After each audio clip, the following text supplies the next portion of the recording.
Sara Crewe is 7 years old. She grew up in India with her kind father. Now she's being sent to boarding school in London, where she won't leave or see her father again until she's 18. I know that's probably what normally happened in the 1880s, but wow, that is rough. Argo Flump Book Review, Argo Flump Book Review. This review was commissioned through Patreon. Since Sara's father is incredibly rich, she gets all sorts of privileges, like 2 rooms, a personal maid, and her own pony. Papa buys her a ton of fancy things. I'm pretty sure her doll has a more expensive wardrobe than I do. Sara is treated just like a little princess. Miss Minchin runs the school. She assumes Sara is spoiled rotten, and she angrily orders Sara to learn French. When Sara tries to explain she already knows the language, Miss Minchin interrupts and scolds her for backtalk. When the truth comes out, Miss Minchin is embarrassed and more or less hates Sara forever. As the narrator notes, it's good that Sara is such a wonderful person. It'd be far too easy for someone in her position to be spiteful, disagreeable, or lazy. And in fact, the book draws contrasts between her and several of the other girls who act that way. Irma Gardner, I don't know how to pronounce this character's name. Ermengarde, Ermengarde, what's going on? Ermengarde St. John is a fat, stupid girl that nobody really likes. Sara befriends her, and Ermin is so impressed when she learns Sara can make up stories. Ermin's never played pretend before, ever. Never played pretend? I didn't know it was possible for someone to not know their imagination exists. Lottie is the youngest girl in school, and she's a terror. She throws tantrums to get what she wants, and she purposely plays on people's sympathies by talking about her dead mother. Sara catches Lottie off guard by ignoring her during a tantrum, and she soothes her with a story about what heaven is like. Lottie adopts Sara as her new mother. The book suddenly skips ahead 2 years, for some reason, when Sara meets Becky, the scullery maid. Poor abused Becky collapses from exhaustion while cleaning Sara's room. Becky expects to be in trouble, but Sara is kind and gives her some cake. Becky thinks Sara is wonderful, like a princess. Sara adds "pretend I'm a princess" to her various imagination games. Miss Minchin goes overboard for Sara's 11th birthday, with a huge feast and expensive presents. The family lawyer interrupts with the terrible news that Sara's father made a bad investment in some diamond mines.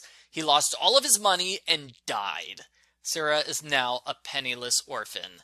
This is probably going to be her worst birthday ever. Miss Minchin sells all of Sara's things and forces her to live in the rat-infested attic with Becky. Sara more or less becomes a slave. She has to follow everyone's orders, and they constantly punish her by taking away her food. Not that she gets fresh food to eat anymore.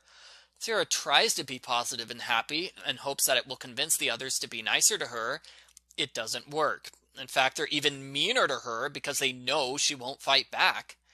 Sara mistakenly believes that Ermin hates her now, until Ermin breaks down crying and says she can't live without Sara as her best friend.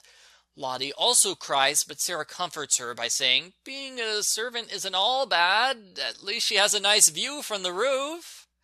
Sara sometimes pretends she's a princess in a fabulous room, but most of the time she pretends she's a prisoner in the Bastille. She makes friends with a rat, and some of the neighbors mistake her for a beggar. The book skips ahead 2 years, again. An Indian gentleman named Mr. Carrisford moves in next door, which causes Becky to indulge in some casual racism. As it turns out, Mr. Carrisford was business partners with Sara's father. He feels terribly guilty about what happened because the diamond mines were real. Dad died for no reason.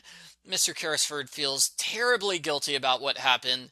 His life's mission is to find Sara and give back her share of the fortune, but sadly he's looking in all the wrong countries.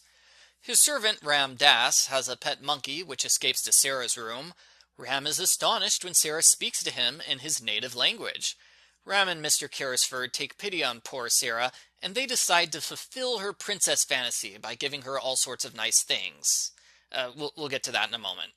Winter is terrible. Sarah finds a four-penny piece near a bakery and wants to buy food for herself when she comes across a beggar. She gives all but one of the bread pieces to her, and the baker is impressed with Sarah's charity. Sarah has a downright terrible day. She doesn't get supper, and Becky is falsely accused of stealing pie. Sarah breaks down crying. Ermin brings up some food, and the three of them pretend they are princesses at a royal feast. Miss Minchin interrupts and shatters the illusion. She fires Becky, destroys their things, and takes away Sarah's food privileges. That's the same night that the neighbors give nice things to Sarah. When she wakes up, she's shocked to find there's food, rugs, and food! Yeah! She thinks it's a dream, but it's real, and her life gets so much better now that she has regular food and material comforts. The monkey sneaks into Sarah's room again. She takes it back to Mr. Carrisford, and she mentions, "Oh, I know how to speak Indian because I was born in India." Carrisford realizes with joy that she's the girl he's been looking for. Sarah is equally joyful to learn that he's the one who gave her such good things. Sarah is now richer than ever. Becky becomes her personal maid, and Miss Minchin is rightfully shamed for being such a horrible person. Sarah remembers how bad it was to be starving, and she goes to the bakery to make a fund for starving children. She's surprised to learn that the beggar from earlier is now working there as a full-time employee, thanks to Sarah's kindness to her. The end. Post-book follow-up. This book is in the same literary genre as Pollyanna or Heidi or Anne of Green Gables or the Boxcar Children. It's the story of a positive-thinking young child who manages to overcome adversity with the power of kindness and metaphors.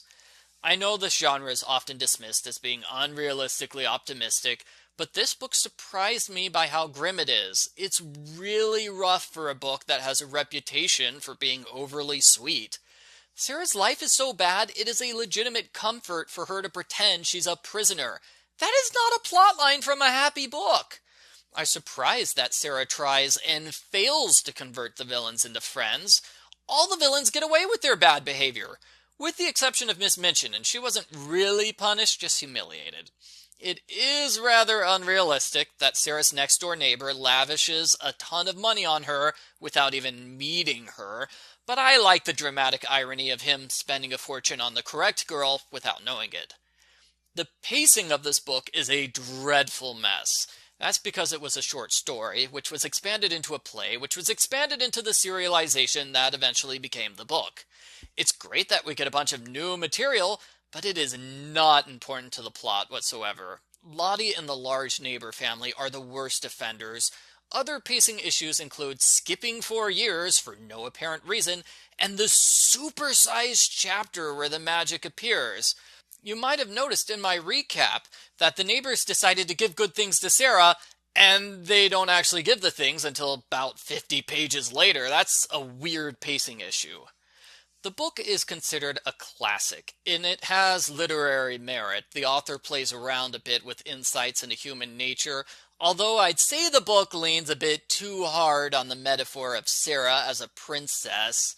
It's still a good moral that royalty comes from how you act and not who you're related to. Overall, this is a good book, although it might be hard to get into because it's old-fashioned and has bad pacing. The general premise of a rich girl suddenly becoming a beggar is interesting, as is the premise of a hard-working hero in terrible circumstances. I didn't love the book. I'm totally not the target audience. But I can see that it's definitely a great book, which deserves its reputation as a beloved classic with tons of movies based on it. I give A Little Princess an 8 out of 10.